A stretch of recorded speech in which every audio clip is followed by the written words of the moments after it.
Vicious, but brilliant! The sweetest feeling for Rotherham United! It's got round the back, and Richie Wood's done it again! It's done! It's Georgie Kelly! Do me a favour, drop me off in Rotherham.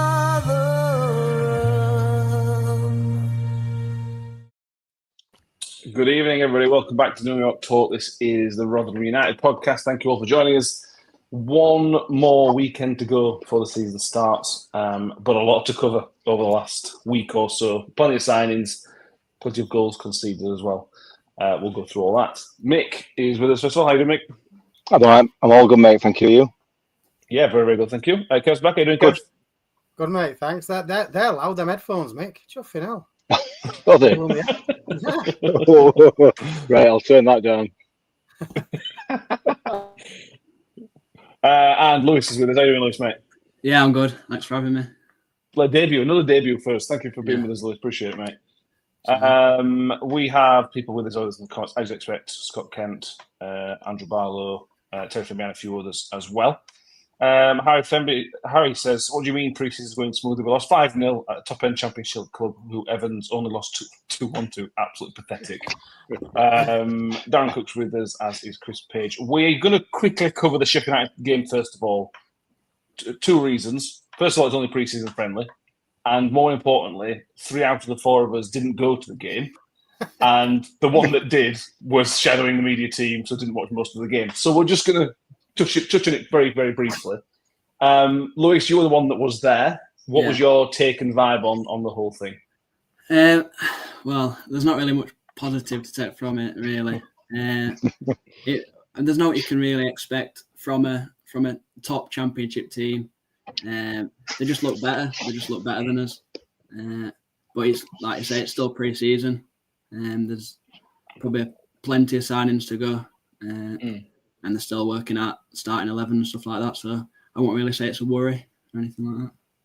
No. I mean, these things, Kevin, context is important. If you look at it, in the first half, we were losing 1-0. Sheffield United make 11 changes. We make, I think, 3 was at half-time. Context is very, very important in terms of the second half. Yeah, I did actually watch it on Sheffield United TV. Okay. I didn't pay £6 I got on Fire Stick, but that's by the way. But I thought first 20 minutes they were all over us. The control game. I think last 25 minutes at first half, I think we came back into it. We looked like we had some good chances, especially down that left hand side. I think we looked all right. Then obviously we made some changes, fetched Benson off, a few other little changes. Kelly didn't have that same energy as Benson, like for like. And we got over running second half by, let's be right, a very, very, very good championship team who should be probably in Premier League, who got record points for not going up last year. So yeah, I won't read too much into it. We were never going to win that game. So look at some other results. What we're bound about. I think Birmingham got thumped 4-0 by someone crap, and there were a few shot results. Don't read out into it. It's still tinkering with team. It's still getting his right formation. Obviously, 1 or 2's coming today. I think Benson, Yearwood announced after. So yeah, we'll be right. We'll be fine. Yeah, and making a chat sign as well. We're going to talk about the signings that have come in since we last recorded. So there's been 4, but there's still work to be done in terms of players coming in. You're joking, aren't you? Really? I thought we were a complete package already. Well, I'm disappointed, mate. I don't know what they've been doing of it summer. It's July now. It's back into July almost. Season's nearly here, and we're not ready. Now, I mean. Yeah, there's loads of work to do, isn't there? There's loads of work to do, and we've said it many times before. Pre-season friendlies mean absolutely nothing at all. Nothing at all. And we talked about this earlier on. I can't, looking back over the years, I can't remember where we've had a set of pre-season games that have had borne any correlation whatsoever to what's happened in league, with possibly the arguable exception of last year when we did absolutely nothing pre-season, absolutely nothing in season. Other than that, they're just it's just a fitness test. That's all. So I'm not interested. Don't care. Yeah, don't that's care. Fair enough. What do we think about the kit? And this is off topic. The gold kit. The first time we saw it live, What did you think of it, Lewis? Kind of in For person? this one, this is lots nicer. This is loads better. It is. I do. Oh, I've got one on as well. Oh my, I didn't see that one. Jesus. Yeah, Lewis talking about the gold kit and vibe. Yeah. I'm not sure. I'm not sure about it. Having watched players playing it, I'm still not sure about a gold kit. Yeah, Full gold. it's probably the third favourite of mine out at 3. But when watching the game, I did actually think it looked all right on the pitch, to be fair. I know a few people up in media as well were saying maybe black shorts instead of the blue shorts, probably. That seems to be what people are saying. But other than that, I don't mind it, really. Yeah, I agree. Black shorts would have made it stand out a little bit. Let's go back a little bit, Kev. Let's go back to your little trip to the continent 10 days ago, whatever it was. How was it, first of all? I'm still getting voice back, still recovering, and I'm not joking. Anyone who's not been to Albufeira, if you're my age or even 15 years younger than me, don't bother. Don't bother. It's for kids. It's for kids on as well. News trip and all that is for kids. It's very youth orientated. We had a really good trip. Obviously, got to see Rotherham play in Europe, which were brilliant, and then we got to go out with players afterwards as well, which were fantastic. A few people commented on social media about how the players shouldn't be drinking and blah blah. Literally, they had a couple of beers. They just had 5 days of being run ragged up hills and all that. They had a couple of beers, a bit of team bonding. I think one of my photos let slip who potentially the new club captain might be. Not everyone saw that, but there's a few giveaways on that one as well. But all in all, brilliant, mate. I mean, how often are we going to get to go and see Rotherham play? I just wish they'd do it a bit better. While we're out there, a lot of Birmingham fans and other teams were playing in Albufeira around that team, and they're playing in part of a tournament. They had 3 or 4 games, or 2 or 3. It should be done that. It's a long way to go for one game, and I'm not saying I'd do it again, but I just couldn't. I'm 48. I've never had that opportunity. I thought I'm taking it. I'm going. Yeah, I agree. I think the club could do something a bit bigger with it. I know change my last season obviously changed things, I suspect. But yeah, I certainly like to see something a bit more pre-planned next time.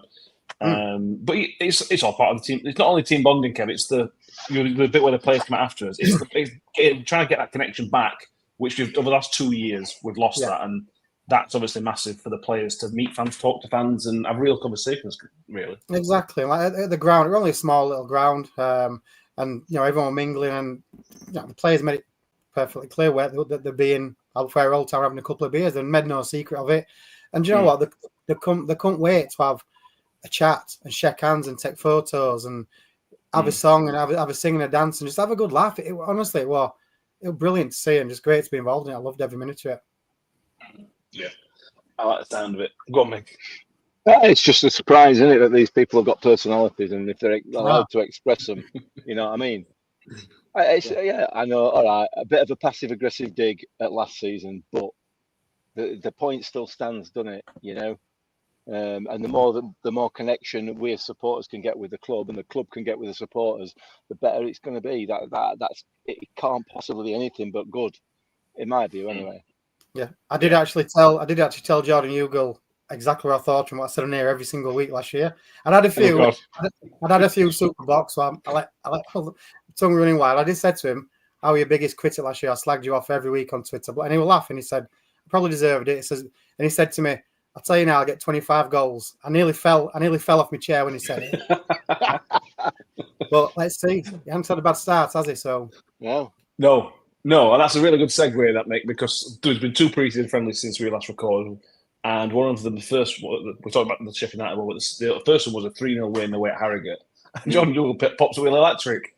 And again, you've got to put into context the opponent and everything else, but if your striker's scoring goals in pre-season, that is in no way can that be seen as a bad thing. It's never a bad thing, is it? Particularly given the last couple of seasons that John Hugill's had with us.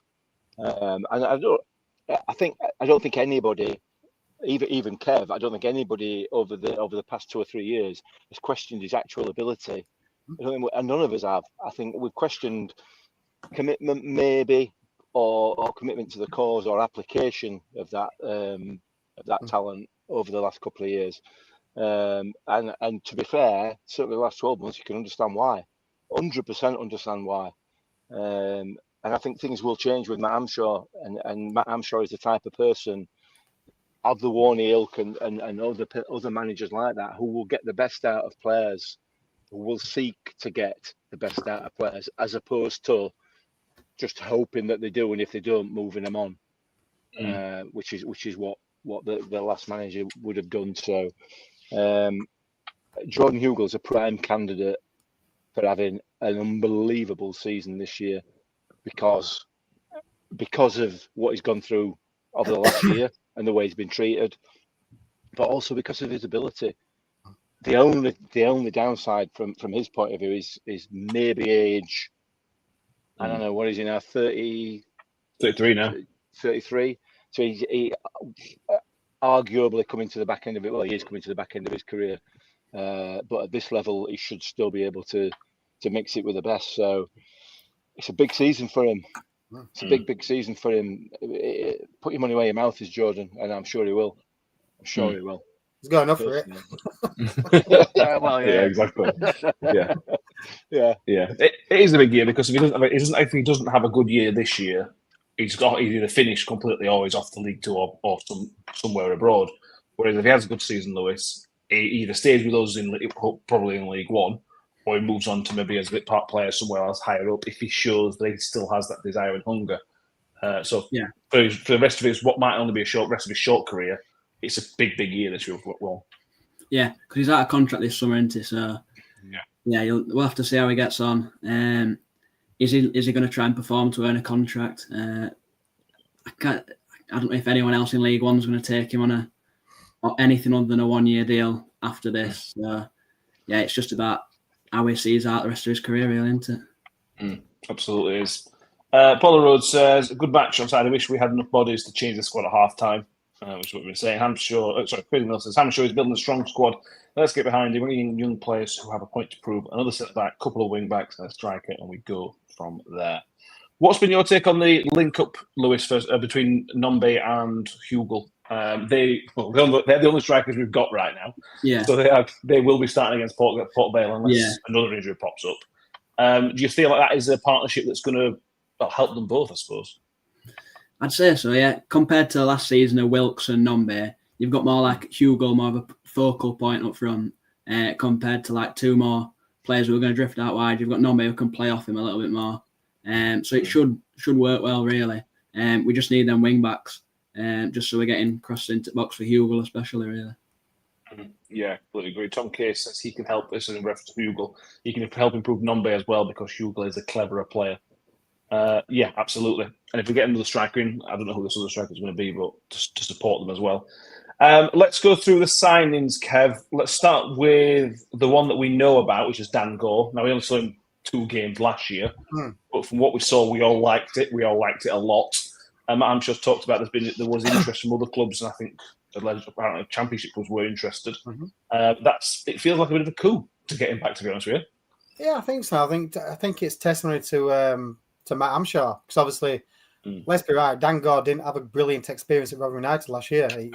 He came in, he got injured. Did he get injured? Well, then Evans didn't exactly defend him in his interviews and kind of chucked him under the bus a bit by, I don't think he had a good experience. So for him to actually come, and he got slated. A lot of fans were, if he read social medias, there's no way he'd come back. And so yeah, hats off to him for doing that. And I think it is a bit of a cool because he didn't have to. Like I said, he had other options. He'd been here, he'd done it. He didn't exactly have a great time here, so to come back. But maybe that shows a bit about his attitude, that he came here, weren't successful, he got some stick, he wants to come back and prove a point. So hats off to him for doing that. And I think he's a great little player. I think he is one for the future. I can't see. Yeah, I just like him a lot. I like his way. I like his energy. And Sheffield United on Saturday, I thought he was brilliant, just zipping about, and he got stuck in, which I didn't think was his style of play. So they were almost like Ben Wiles-esque. I liked it. Yeah, I agree. I talked about the other day, Mick, where after we just signed him, he's a bit like McWilliams, but much better on the ball. He's the ball of energy. He does have that edge on him, that aggression, but he's a much better technical player from the little we've seen of him so far. He certainly complements that midfield, certainly did for me. Yeah, he does, absolutely. He's a kind of a mixture between Ben Wiles and Ollie Rathbone, but a higher level than both of them, if that makes sense.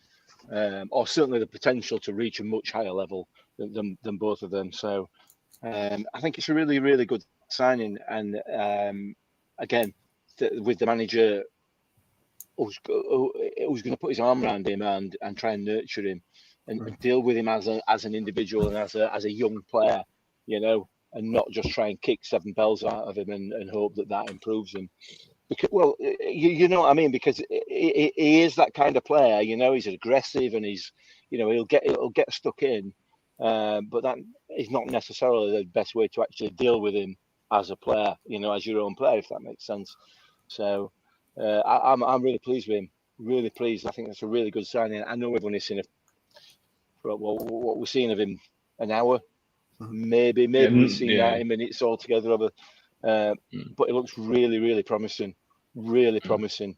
So, and Man United obviously have got you know, they think the same. So, and you look at some of the Man United supporters who've talked about him on social media. You know, again, they've obviously got plans for him. So, I think it's a really good move, a really, really good move, and it will complement us massively, I think. I agree. I'm enjoying your not so subtle Steve Evans digs tonight, Mick. They are flying left, right, and centre at the minute so far. I'm trying. I am trying not to. I'm not. Am I? I don't know why I said that. I'm not even disguising it well. No, you're not. All. Terry Fleming says we got down back the cost of Matt Hamshaw's reputation with young players, and hopefully, Lewis, that'll play with other loans that we don't even know about yet. Yeah. He's obviously the first loanee, and we want to get to a stage towards the end of Paul Warne's time. We became a trusted club because of people like Matt Hamshaw, because we had coaches who were trusted. Yeah. So hopefully we're back on that path of being able to bring in the stars of tomorrow. Yeah. Well, even you've got loans, but then you look at Agbear, who signed as well, another young player coming in from an academy side, but luckily on a permanent deal for a couple of years. But even before Hamshaw became manager, I think I remember reading that he had interest from Premier League academies to be a coach. Yeah, so that probably shows the sort of area he's good at, and then hopefully they'll bring in a few good young players. Hopefully so. Loan window's technically open, but it doesn't really start moving and really become a proper thing until probably August, to be honest. Maybe towards the end of August. So we'll see what happens with further loans down the line. Let's move on to what is at the moment a rumour. Scott Kent says we need Hall in ASAP because we struggled down the sides on Saturday. This is Denzel Hall, who is apparently signing for us from Heerenveen, I think, for around £300,000 according to the Dutch media. I'm assuming, Kev, I haven't seen him play. I've seen one clip where he scored a stunner from about 25 yards. That's it. But I'm assuming if Matt Hamshaw's bringing in the right winger, based on what he said, he's got to be pacey. He's got to have that energy that we've seen in the past from other players that played under Paul Warne and Matt Hamshaw in the past. That's the profile we're desperate for at the minute, I think. Yeah, absolutely. And like, as much as Captain Rafferty is going to be a massive part and a massive influence on pitch, he's not that right back. He's not that wing back we need. He needs to be playing. He needs to be playing in that 3-5-2, but on the right hand side of the three, not on the wing, which I think was pretty obvious on Saturday against Sheffield United. So that's what we need. Good young player. I didn't know about the fee. I didn't know we paid $300,000 for him, which is a bit of a surprise and nice surprise. I don't know much about him. I mean, this one clip him scoring a goal. They're not going to show you clips where he's getting nutmegged and stuff like that. Let's be right. Exactly. Fair. No, I don't know anything about lad. But like all other players, I hope he gets a fair crack of whip. And you know, if he makes a mistake, he's only human. Get behind him. Yeah, I agree. You've written about the down, Lewis. What do you know about this guy? Well, he played. He hasn't played much last season. I think he's more of a backup for Heerenveen. But the season before, he was out on loan in the second division, and he played basically every game. I think he chipped in with a few assists and stuff as well. So that might have been the goal you were talking about as well. But yeah, he seems like he should be young, energetic, up and down. I think he can play right of a back three as well. So yeah, that could be another good option. Yeah, he came through the Feyenoord Academy. Some quite good players that come through that academy in the past. This is something we've been crying out for as a whole fan base, Mick. This is something we've been crying out for quite a few years now. to go to Holland, to go to the Nordic countries, whatever the case may be, go and look at who the next gem is going to be. Now, this might not work out, but this is still the right way to go about things. You go to those leagues, you look at what you think is going to be the right one. Yeah. And if you need to pay 300k, you need to pay 300k and take that risk. Because if he turns out to be a decent player, you look at Gus Harmer, for example. I'm not saying he's going to be a £60 million player, but that's what Coventry did. They went and took a risk from Holland, and there's a number of other players. For me, it's the right way to do things. You've got to do things differently, and I think this is the way to do it. Well, ladies and gentlemen, I'll give you Victor Johansson. I appreciate that we got him via an English club, but that's not the point. There are players out there that are worth looking at, and I think we did. This was mooted previously, weren't it, when Rob Scott first came in, and then it kind of, I don't know whether it just fell by the wayside or what, I don't know.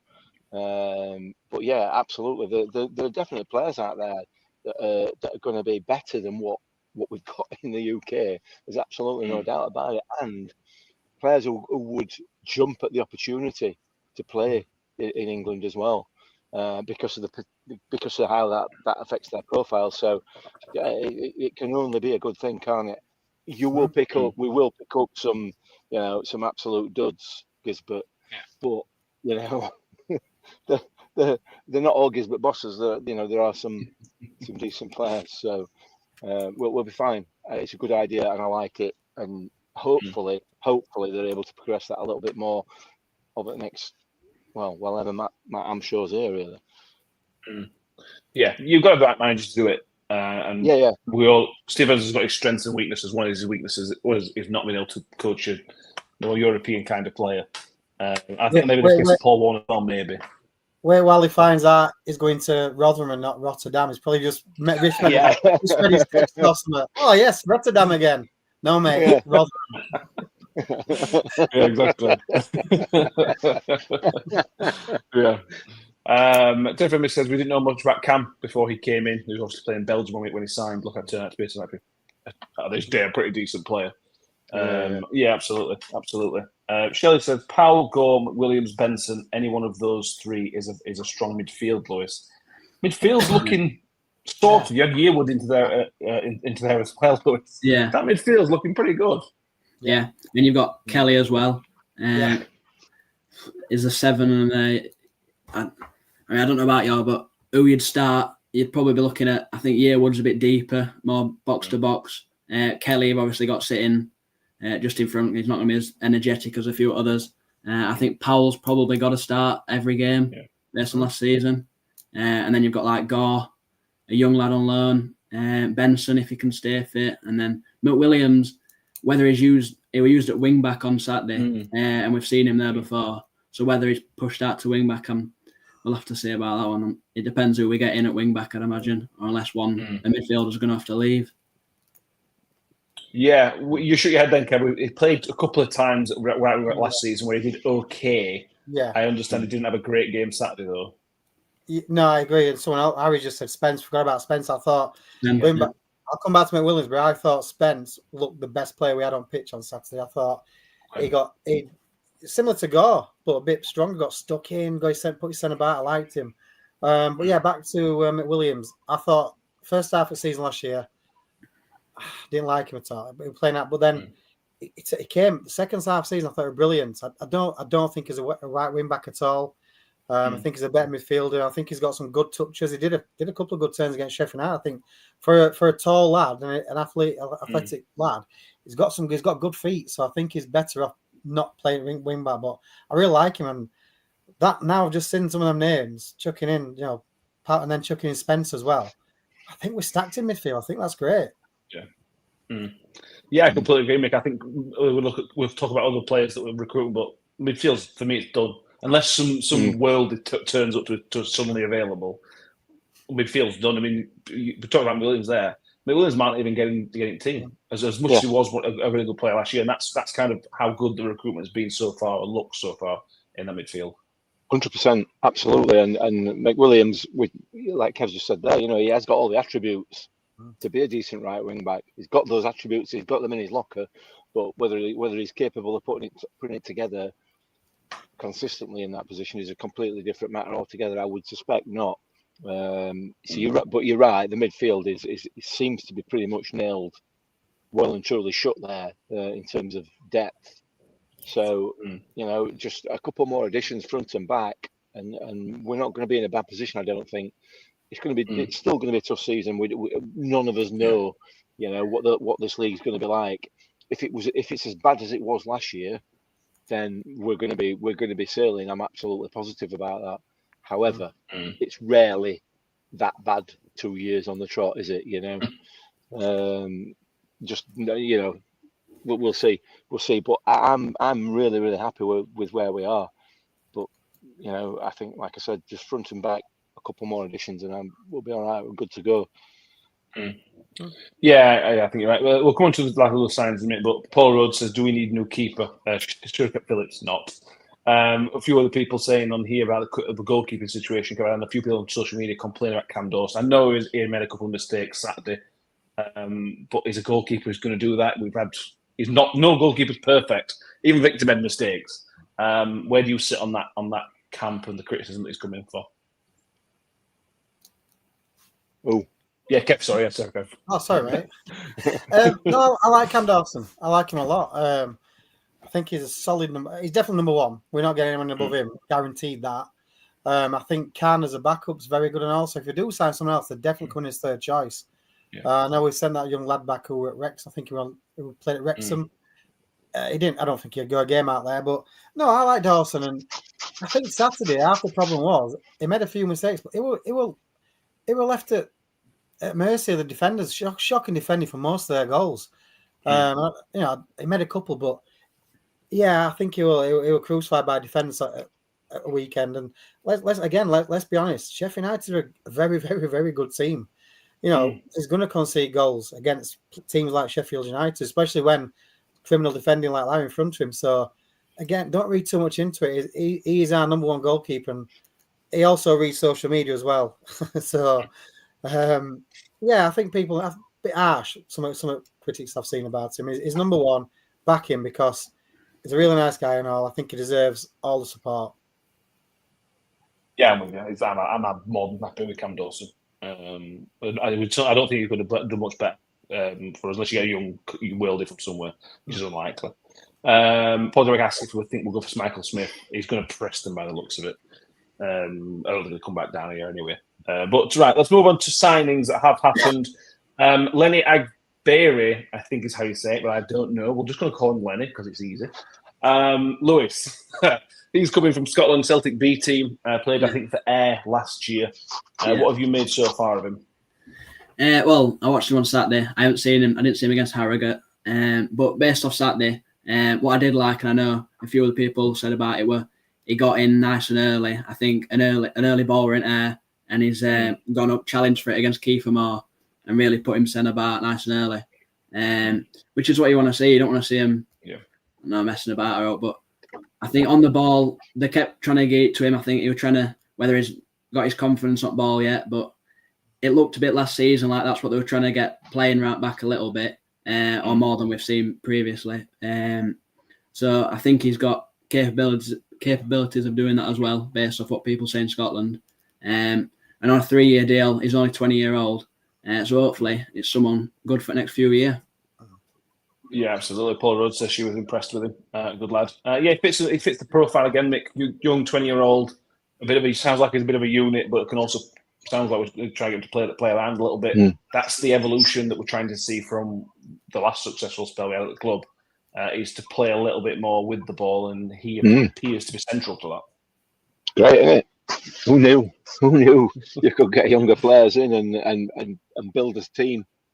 It's great. I'm really positive for it. I love it. And there are going to be problems, that with players like this, that they are inexperienced at this level, and they are going to make mistakes. Like Kev said earlier on with Cam Dawson, they are, even a player of his experience will make mistakes. We've got to suck that up as supporters and understand that, because it's about the bigger picture.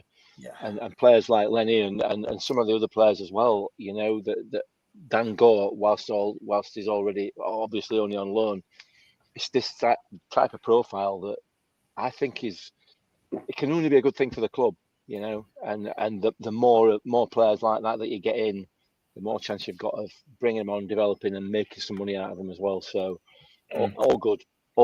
But as supporters, like I said, we've just got to be able to accept the fact that they're going to drop some clangers. They are going to drop some, and they are going to cost us goals. They're going to cost us games at times. That's life.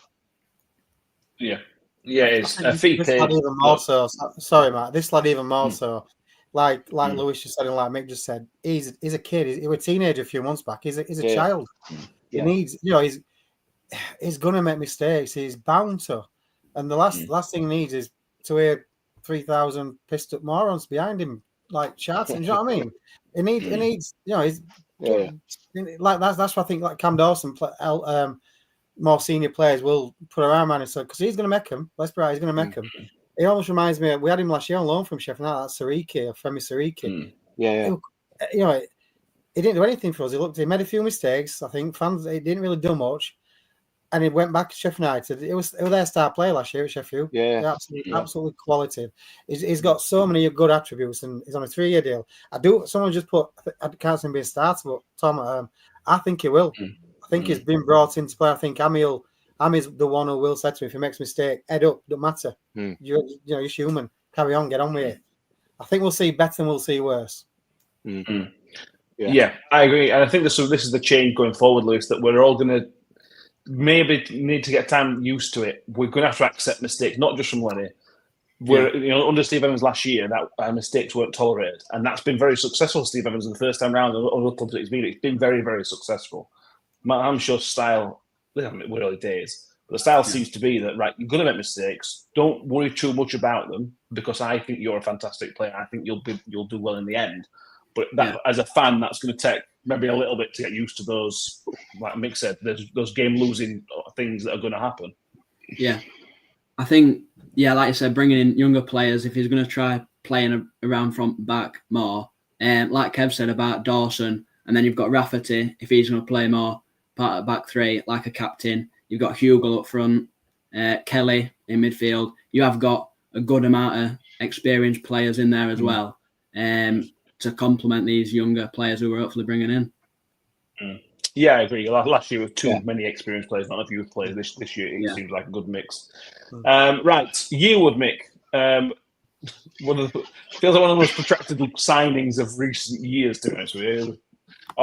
Feels like we've been on trial about 4 weeks.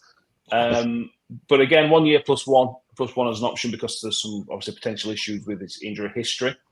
But again, it sounds like he ticks a lot of boxes. He was very, very highly rated. Brentford paid £1 million for him. Went to America, I think, by all accounts, has done pretty well. And stacks into that midfield pretty well as well. Yeah, it does. It does. Yeah, I mean, you wonder why he ended up in States rather than in UK, and what circumstances were behind that. My understanding is we were interested in him before he went to the States, while Warney was still here, I think. So, they obviously saw something in him then. There's no reason why he's not still got that. All he's got now is three more years experience, which can never be a bad thing, can it? So I know very little of him. I know very little of any of these players. Let's be fair, none of us do. But again, it's experience in that midfield, and it's somebody that they were interested in previously, and given the calibre of players that they were interested in and brought in previously, I have no issue with it. Let's see what he brings. It's going to be a different pace for him than it was in the States, because it's probably around about maybe at the same level MLS and League One, maybe. I don't know. We'll see. We'll see. Yeah. Steve, positive. It's positive. I agree. Steve says, nice thing is, first time in years where a team will try and improve players. Harry's going to get some pelters. He says, you're not have to do this anymore, but I'm going to praise the board for investing in the squad, but also putting good, smart deals in front of players. I agree. It's the club have rattled with the criticism a lot, Kev, recently, and you can't. Most of it's been justified, but Lenny particularly, and obviously Denzel Hall, we think is going to come through, and the Yearwood and both Benson. I think both of those are really smart deals. 1+1. I think they're really, really smart deals with injuries.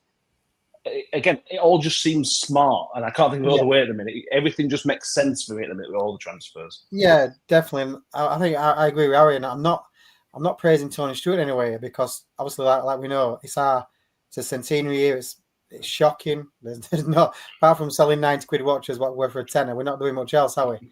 We should be doing lots more. That's a different level. But actually playing field wise, I'm same. I mean, we all know that Hammy's got a lot less budget than Steve Evans had due to Steve Evans overspending and all that. So I think the business is doing is very impressive. And yeah, you've got to give Rob Scott a bit of credit, I suppose, for finding the Dutch lad and potentially Yearwood and a few others. You've got to give Tony Stewart a bit of credit for actually putting his hand in his pocket and backing these, because he didn't have to. Again, Tony Stewart, I believe, he probably knows what's said about him and all that, and I don't think he cares much. But he's gonna listen to some of it. He didn't have to do what he's doing. Hopefully, we have a good start to the season. Momentum builds, and Tony Stewart actually thinks, you know what, we can have a good end. So we can have a good end to our centenary year and do more. So we'll see. But yeah, I agree. Hats off to him for backing him. Yeah. Tom Case says, when we do predictions at the start of the season, we'll have a few options for the young player of the season this time. Yeah, not just two options like last year. John Hensby says, I'm confused. We have to accept mistakes from players both young and old, yet we couldn't accept mistakes from the previous management team. So confusing. I'm just going to pass over to the resident miserable man in Mick for this one. What's a mistake? What do you mean by a mistake? You keep doing the same thing time and time again and expect a different result. That's not a mistake. So previous management team didn't make mistakes. They did the same thing over and over and over again and expected a different result, and we were never ever going to get one. And wherever they go next, they'll make the same have the same expectations and get the same results. So you could say the same, to be fair, to add a bit of balance. You could also say so about Matt Taylor as well. Yeah, he made mistake. And he went to Bristol Rovers as well. He went to Bristol Rovers, did the same thing, and got the same result. Yeah, so I think I agree with Mick. Evans will be the same. He's a dinosaur stuck in his ways, and he won't listen. Yes, he got paid a lot of money to do his job last year, and should he listen to fans? What fans are going to say? Probably not. But he should listen and listen to the results and the format and how we're playing and the ratings, not because he must have known it was shocking to watch last year, but didn't do anything to change it. He got stuck in his ways, dug his heels even further in, and all he did was chuck players under the bus. So that's not mistakes. That's just being a narrow-minded idiot. Yeah. Well, fair enough. Yeah. Really swore. Let's finish on the signs before other business. Lewis, Josh Benson confirmed today, just an hour or so before we started recording. Again, a 1-year deal +1. This again is really, really smart business because he is a very, very good player. He was at Burnley, was very highly rated, went to Barnsley, did well before the injuries. If he stays fit, he's a bit like Yearwood and a couple others. If he stays fit, hey, we've got a player there. Yeah, I'd say very similar to the Yearwood. I think he cost about £1 million, same as Yearwood when Barnsley bought him from Burnley. I know a few people seem to think he'll be, if you can keep him fit and get 30 plus games from him, then he'd be one of the best midfielders in division. That's what people seem to be saying. He seems like he's really good technically. I just listened to his interview before he came on, and he sounded like he just wants to play, really. He's really struggled with injuries. I think I know over the last few seasons, he's barely got 15 games or so, I think it is, last 2 seasons combined. So if we can get him out on pitch, but like you said, with a 1-year deal, if he don't play enough minutes or if he picks up a couple of injuries across the season, then you've got a decision to make whether you keep him on. And if he does really impress, then you can always extend it for another year. Yeah. We'll just clarify as well, because Mick thought it was the Benson who scored stunners for Burnley against us. The guy who puts in all the time. Not that Benson. I'm a bit disappointed now, and I'm not going to lie. Sounds like a crap signing. But yeah, another one is coming in something to prove. I like players who've got something to prove because they tend to work that extra 2% harder. But yeah, we'll see what happens. We have Scott Kent says, go on, Kev. I'm going to say, I know, and obviously I live in Barnsley. I know a lot of Barnsley fans, and I actually messaged a few when I was at the Parkgate game and saying, "Who is this kid?" And honestly, they all had good things said. Obviously, we all know about his injuries, but they all said If he can, like you've just said, if he can stay injury free, he's some player. So let's see. And actually, people think I know a lot of stuff about Rotherham, and I get told so, which I don't. But one thing I do know is last Friday in Albufeira, Benson told me he'd already signed. So I don't know why it took 9 or 10 days to announce it. No, I don't know. The year we're saying though, wasn't it? Year we're basically done for a while. I don't know what's paperwork. Blame paperwork. Scott Kent says, "Where are we finished this season, lads? Top half. Where are your expectations at the minute, Mick? We're a week out from the season. We're expecting four more signs, maybe 5 more signs before next Saturday. Maybe some after with like we mentioned with the loan thing. Where's your positivity or meter at the moment? I don't know. I genuinely, I don't know. I'm trying to get my head into football season mode, if I'm honest with you. I'd like to be able to reserve my judgment until after the first couple of 3 games to see, how are we going to perform? What sort of formation are we going to use? Difficult. It's really, really difficult. Everybody, or the vast majority of people are saying transition season. Let's build. Maybe mid-table, maybe top half or whatever. I want promotion. I want promotion every season. That's what I want at the beginning of the season. And we're 2 weeks away from August. And on the 1st of August, the promotion bus gets engine started for every single one of the 72 football league clubs. That bus gets started in August for all of us.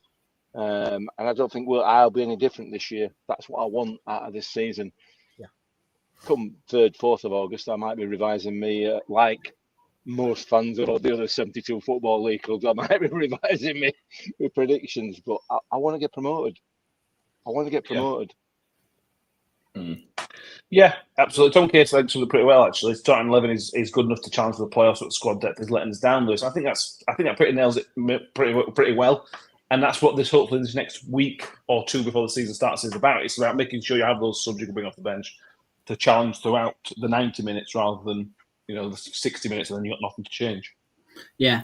Like I've said, it's the depth really, isn't it? We've got however many signings between the Saturday after next. Whether it's centre halves, wing backs, strikers, where there only being 2 at minute. We definitely need that depth, and then that's when you can look to push on. Like I said, yeah. Yeah, John Hensby says, got in for promotion. There's a semblance of a decent squad emerging. But it's I think John's right there, yeah. But it's finding that balance in it because you can't go say, right, we are going to be promoted. There's going to be young players in there as an experienced manager. You've got to find that balance as a fan of expectation and hope and everything else.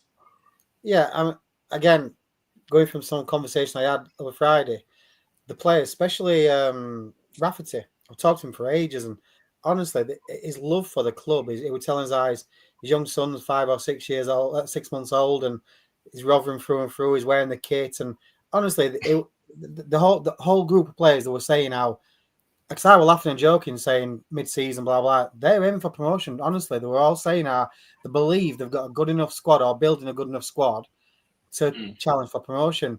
I think as fans, we just need to be a bit more cautious to that. I think, like Mick says, I totally agree with what Mick said. We all want promotion. We probably expect promotion, but I think we've got to just lower his expectation levels a bit and think this is a bit of a transition season. Ami's still getting rid of a few players, bringing players in. It needs time. We might get very lucky, and it all just clicks, and we sneak a playoff place, or automatically we're very lucky. But I just think we need to, there's no way we're going to go down. Absolutely, we said it last year. We knew it last year. There's no way we're going to go down. I generally think we'll be. I'll take top 10, but I would be. I would not be shocked if we are challenging for playoffs. Fair enough. J-Boy says, I like how we are building a young squad. Hamster said from the beginning he wants to get the age of the squad down. Can't complain at that. Building a young squad for the future. Harry says, do you put the same expectations on Evans like we do on Hampshire, like if mid-table February, would you call for Hammy's head? For me, that's a very, very easy one. Evans said he was going to guarantee us promotion. That's what you have to judge him on. Hampshire is not saying those things. Hampshire, although the players are confident, which is what we want to hear, Hampshire's not saying that. Hampshire's saying he's trying to build something, basically. So that's what you almost got a judgment for me. I don't think anybody else would like to shout and scream and disagree with me on that one. Agree? Nah. I mean, he just came out with pre-season bullshit, didn't he, Evans, and he was never ever going to be able to live up to it. Well, he wasn't, was he? And we all knew that. You know, when he was spouting at the beginning of last season, we all knew that wasn't going to be the case. And we talked about it quite a lot on here. You know, at what point, where do we need to be for the chairman to start asking the question as to whether it's right for the future of the club? And I think we all said, you know, if we're 15th, 16th by Christmas, you know, he's going to start asking that question. And we were 2 or 3 points above relegation zone. I think we weren't, you know, we've not got the same sort of stuff and PR or whatever you want to call it coming out of the football club at the moment. It's a completely different atmosphere and a completely different vibe from the manager and the management team. So it's just completely different to how it was last year. I don't even know what the question were now. There weren't one, were there? No, there weren't. Apologies. Yeah, as you'd expect. You just got me. You set me off, didn't you? You just wound me up and set me off going. Sorry. It's like we know. It's like I know what to do. Yeah. Steve says, if there's progression and growth, why wouldn't you sack the manager? We went backwards last year, and that's why he had to go. Yeah, I think it sums it up pretty well. That's what I said. Let's try to stop looking backwards. Yeah. Andrew Barlow, it'd be nice to draw the line with Evans mixed beginning to sound like the wife. I agree with Andrew. Yeah. Done. That's it. Yeah. No more. Not talking about. Speaking of Evans, where do you think he'll end up? Because he's he'll want to go back into management. Where do you reckon? It'll be a mid-table, lower table, mid League Two team. Someone like a Tranmere, you know, a team like a struggling but a reasonable sized club, and they'll get him back in League One pretty easily. No doubt it'll be a success wherever he goes next in League Two. Yeah. What do you reckon, Kev? Anyone else? Or Yeah, I think so. He'll comment on the game just after being sacked by us, and it was big. Carlisle, he was saying how they're a Premier League. His exact words were on commentary: Carlisle are a Premier League club, like fan base and stuff like that. So I think he was trying to get his son well in with balls. So I wouldn't be shocked if he turned up at Carlisle. Yeah. Yeah, I suppose we've got Mark Hughes, haven't they? I can't see him lasting long in National League. No, it's back closer to Norfolk border as well. So it'd be, yeah, wherever he'll be, it won't change. He'll be the same old dinosaur. Yeah, I agree. Right, I've ticked everything off the list. Is there anything else anybody would like to mention? No. Hey, we're done. Is he on it? Well, there is one thing. It's only a rumor, but I started it, so it's kind of true. We are myself and Jonathan Allen from the Rotherham United Community Trust. We're planning on doing a Centenary Legends game. Probably at the end of the season. It's very early days. We got a lot of players who've said yes. 20 odd players so far have said yes. They'd love to do it, and more to come. Certain Neil Warnock's going to manage one of the teams, or he's potentially said it, as long as he's in the country he is. So don't get too much away, but you know we want to do something. We think fans do deserve some sort of centenary game, and it is going to be for charity as well. It's probably split between the trust and the hospice, so all for great cause. So keep your eyes peeled. We'll hopefully have some news in the next few weeks or so. Wow, that sounds exciting. Richard just commented, this part with centenary celebrations. I hope that cheers you up, Richard, because that should be a good one. Right, we will knock it on the head then, because it's pre-season. We'll accept a shorter episode. So thank you everyone for watching. Make sure you subscribe if you haven't done so already. We'll be back next Sunday for the final pre-season show, because we're back on the Thursday after for the first preview show of the season. We're nearly there for actual football to come back to us. If you haven't done so already, make sure you subscribe, give the video a thumbs up. If you listen on iTunes, Spotify, make sure you give us a 5-star rating, subscribe, whatever your subscriber allows you to do as well. Mick, thank you very much. It's been fun. You are very welcome. Thank you very much. And Kev, as always, thank you very much, mate. Cheers, man. I'm going to go to bed now. I've got early flight tomorrow. I'm going to call food tomorrow, so happy days. Okay, yeah. Who's playing there, mate? I don't know yet. I'll find someone, don't worry. Excellent. And Lewis, thank you very much, mate. I appreciate being on for the first time. Really enjoyed it. Thank you for having me. It's been good. Top stuff. Thank you everyone for watching. We will see you all next time. And as always, up the Millers. Up the Millers. Comes for more. 2 for Jensen, 2 for Rotherham. Shoots! Ravel! Ambitious!